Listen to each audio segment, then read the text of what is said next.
So today I'm going to be doing a Disney Adventure series of Beauty and the Beast, the film that came out in 1991.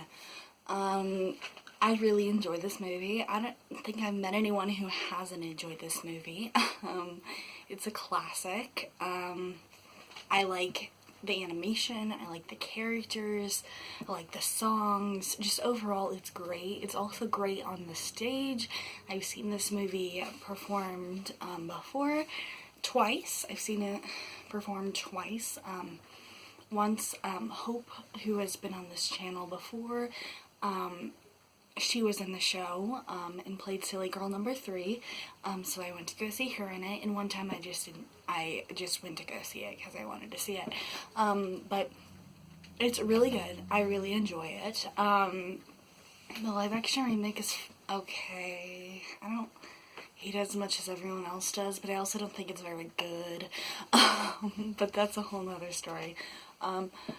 Yeah, I love Belle and Beast a lot. They're great characters. They're great characters on their own, and they're great as a relationship. Some people say that the reason they don't like this movie is because, like, Stockholm Syndrome and things like that. If you don't know what that is, it's when a kidnapper, or like someone who's taken you, you grow an emotional connection to this person, and like you think that you love them even though you don't, because that's what you think love is. I don't think that happens in this movie. I understand why you think that if you do, but in my opinion, I think that Beast was very immature, and he went from being an angry hello, Rose. Here's our dog. Okay, and when I said dog, I didn't mean we actually have a dog. We actually don't have a dog. Rue just likes to bark like a dog for some reason. Well, going back into what I was talking about, yeah, I think that the reason Beast was angry is because he was very immature, and he grew to have affection towards other people, in a more of a mature, way, because like a little kid is more likely to get angry, but once you get older, you learn to kind of be able to control your temper, which I think is the thing that made, I think Beast just matured as a person, as a beast. I don't know, but and that's why Belle became attracted to Beast. Yeah, that's a weird conversation. I love the enchanted objects. They're great. I love them. I already said that. I think that they are so sweet and so cute. I love Cogsworth. I love Lumiere. I love the Feather Duster. I love Chip. I love Mrs. Potts. I love them a lot. The songs. Okay, let's get into the songs. I think the songs are something that Beauty and the Beast is most well known for, which I think it's very well deserves, because the songs are absolutely beautiful. And I love them. So yeah, I think that that's very well, having the songs be very important to the film, I think is very well deserved, and yeah, I really enjoy it. I think I'm saying well yeah way too much in this video. Okay, I'm not gonna say it again, hopefully.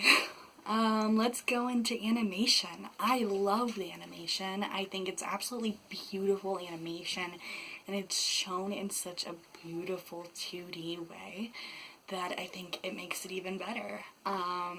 I love 2D animation. I know that the cap system was used and other things like that, but still, I love 2D animation so much. I love the cap system. I think the cap system is great. The cap system is a computer that helped with outlining and coloring and things, so they didn't need the multi-plane camera anymore. And I think it is used really well. It's basically my thoughts. I really enjoy it. I love the animation. I love the music. I love the characters. I love the story writing. It's just overall really great. Let's get into some facts.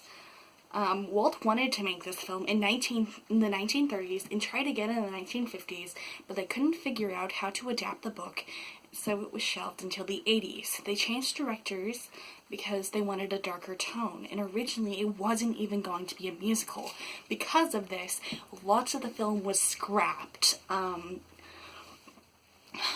They were just like, no, this is not what this should be. It should be a more lighthearted film, and it should have music. So,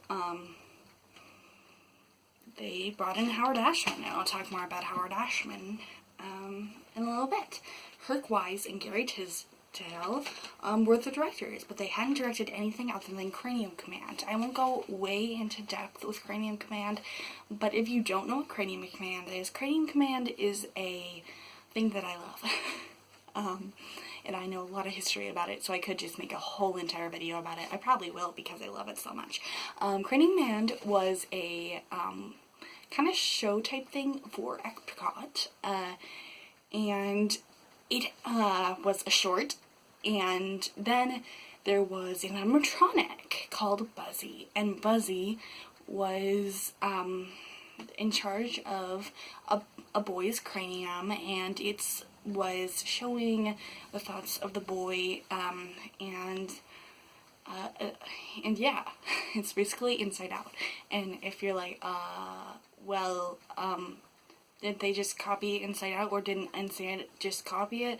No, it's kind of different, but they did take a lot of, the director of Inside Out even said that Cranium Command was a big inspiration for Inside Out. I will try not to go too in depth with it.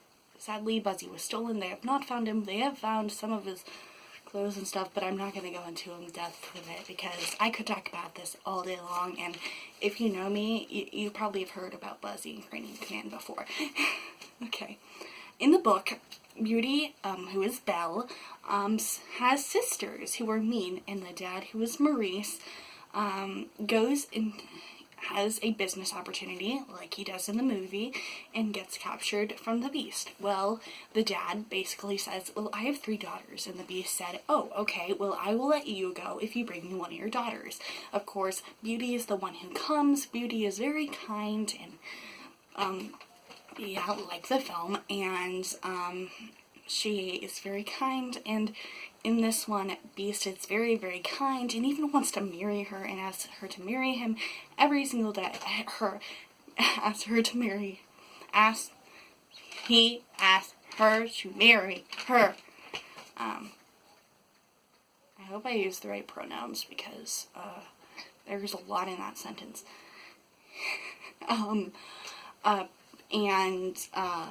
She says no, because he's ugly. That part's not very nice. Don't do that, but, yeah. As you can see, the enchanted objects were not part of this, and Howard Ashman, as I was talking about, and have talked about a lot in this Disney Adventure series, was the person who thought of it. If you don't know who Howard Ashman is, he is the writer of the music for Beauty and the Beast, and also wrote the music for Little Mermaid, and some in the music in Aladdin, and some in Little Shop of Horrors, and the musical Smile, too. That one didn't do so well, but, and Alan Menken, which was the partner, not relationship, but, like, a musical partner with Howard Ashman, for this film. So Alan Menken worked on this music, too. Sadly, Howard Ashman died of AIDS before the movie was able to come out. He did whisper to the directors and the people who came to go see him in the hospital. They said, Beauty and the Beast is going to be a great film. And he said, I know it will be. And it's a heartbreaking thing. He didn't even want to be a part of this movie. But he ended up doing music, and yeah. If you want to learn more about him, go check out Howard. It's a very emotional roller coaster documentary, but I love it and it's great. The song Beauty and the Beast won an Academy Award for being the best original song, which I think it very much so deserves. Angela Lansbury, who played Mrs. Potts, was not originally comfortable with singing Beauty and the Beast because it was going to be a rock ballad, which I'm like, oh, okay, I can't imagine that, but okay. Paige O'Hara, who played Belle, says Beauty and the Beast was her favorite song. Jodie Benson, who played Ariel, could have played Belle, but they needed a European voice. Paige O'Hara, during recording, had a piece of hair stuck in front of her face like this one, and so she had to take it to the side, and causing Belle to do that in the film. Sherry Stoner was the reference model for Belle and was also the reference model for Ariel. Robbie Benson, who voiced Beast, had his voice mixed with a jaguar's growling to have it sound like an animal, and the only time it wasn't used was for Something There, one of my favorite songs in the film. Or possibly my favorite. Chip was originally only going to have one line because there was going to be another cutesy side character. That character was cut, and yeah, they liked the voice actor for Chip so much that they just made him more of a bigger character. Glenn Keane animated Beast, which, if you don't know who Glenn Keane is, he animated a lot for the Renaissance and is a very talented animator. Many of the statues were scrapped concept art for the Beast. Cutscenes include Gaston going to an asylum for Maurice, and when Beast drags a dead animal carcass into the castle. Okay, I can't imagine why they wanted that, but okay. Beast is a mixture of many animals, including lion, buffalo, wild gorilla, a wolf, and a bear. The song Human Again was cut but put back in for DVD and for the stage production, and it's a great song. That is it.